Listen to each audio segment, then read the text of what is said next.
Do humans actually store carbohydrates as body fat? Hey, everybody, I thought I would chat with you guys and gals a little bit about this today.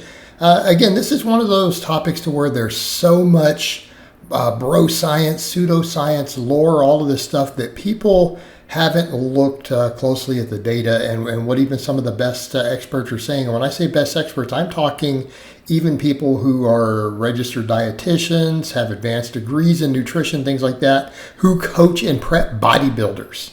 Okay, so some of these people, even when you look around in the industry, are kind of saying, yeah, this is the evidence for this is the fact that humans don't really do this. Not to an appreciable degree. And, you know, when people bring up, they're like, well, this study did show or it showed when this happened, it doubled the amount of carbs stored as fat. But what they didn't do, they only looked at the percentage. They didn't look at the total number. And they didn't realize that even when it was doubled, it was so microscopic of an amount that a human being could never become obese doing it. Meaning the number was so ridiculously small when they found ways to ramp it up that even if you did it for 10 years straight, if that was the only source of body fat, you would still be pretty lean. Like you wouldn't even reach like 20% body fat type numbers. You would just never get there if you started lean already. So again, we need to be aware that it's literal like ounces per year. Okay, you're not going to gain 5 or 10 pounds of fat in a year from that. And here's the kicker, and this is what really is telling.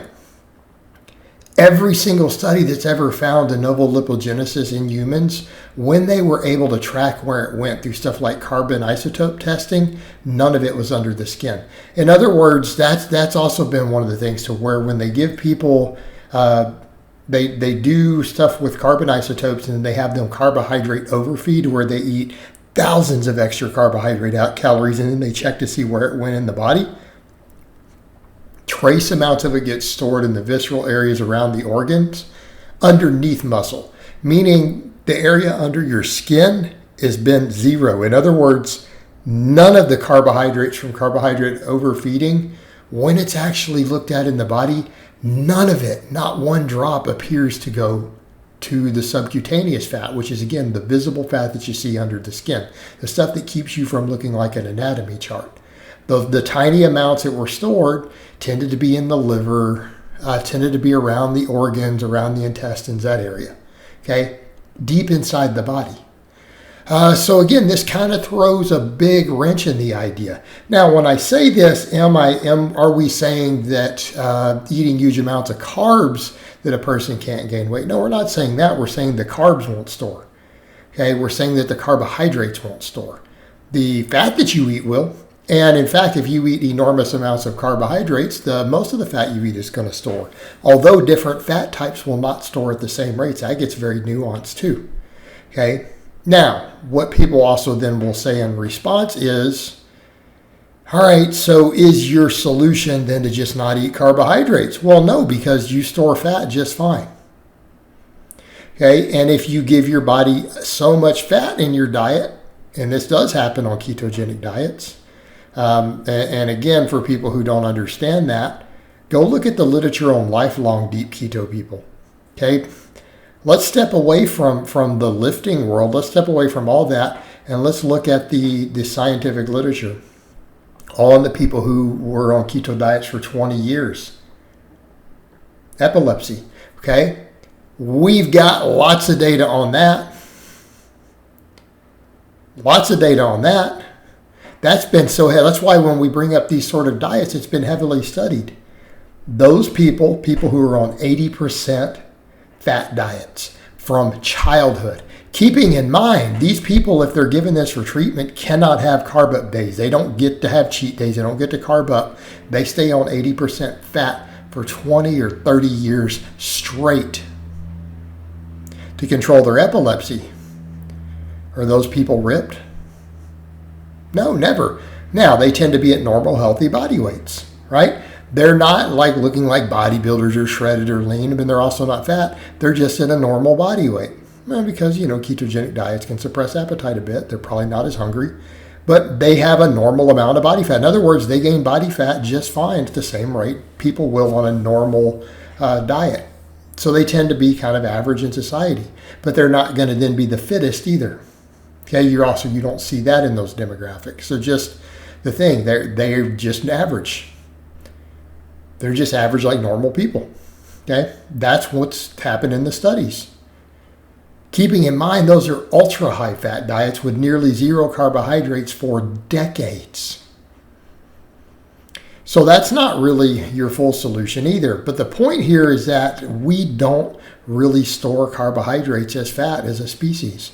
All the fat that you can see on your body, that you can see, keeping in mind you can't see what's around the organs, all of it came from fat that you ate. That is what's been found in the lab to occur. And for people who say, well, you can't believe the science, okay, that's fine. So look at the real world. When you think of cultures around the world who eat extremely high carbohydrate, low fat diets, are they fat? No. They're way leaner and thinner than the Western world. Look at some of the Asian cultures where that occurs. They tend to be fairly slim. They tend to be slim. So again, let's step back and when people say this, they're like, well, I'm not going to trust just the science. I always want to see the real world. Well, there's your real world example. Okay, there's your real world example. And there's plenty of it. It's not like there aren't millions and millions and millions of people to observe this stuff in. All right, so the real world shows it. The lab work directly shows it when we measure it directly. So essentially, we don't store carbohydrates as fat to an appreciable degree. There are situations where you can cause a little bit of it to occur. Absolutely. You can even increase that little bit to double in some cases by, again, carbohydrate overfeeding, going to extremely low fat diets, getting really lean. That's one of the big ones that people noted. Like de novo lipogenesis goes up when you're really, really ripped. But it's still pretty small amounts, and it still tends to be just around the organs and the liver. Now, keeping in mind, fructose obviously does this much higher rate than glucose does, okay, in terms of the liver fat, right? So again, refined sugar is a bit of an issue, but other carbohydrates, not so much. And keeping in mind, most of those overfeeding studies where we do see the little bit around the organs, where does it come from? They almost always do it from sucrose, table sugar. So to even get that to occur, you usually see sugar overfeeding, not glucose-based carbohydrates. All right, guys, but that's really all I have to say on that today. I hope it's been informative, and I'll talk to you guys and gals next time.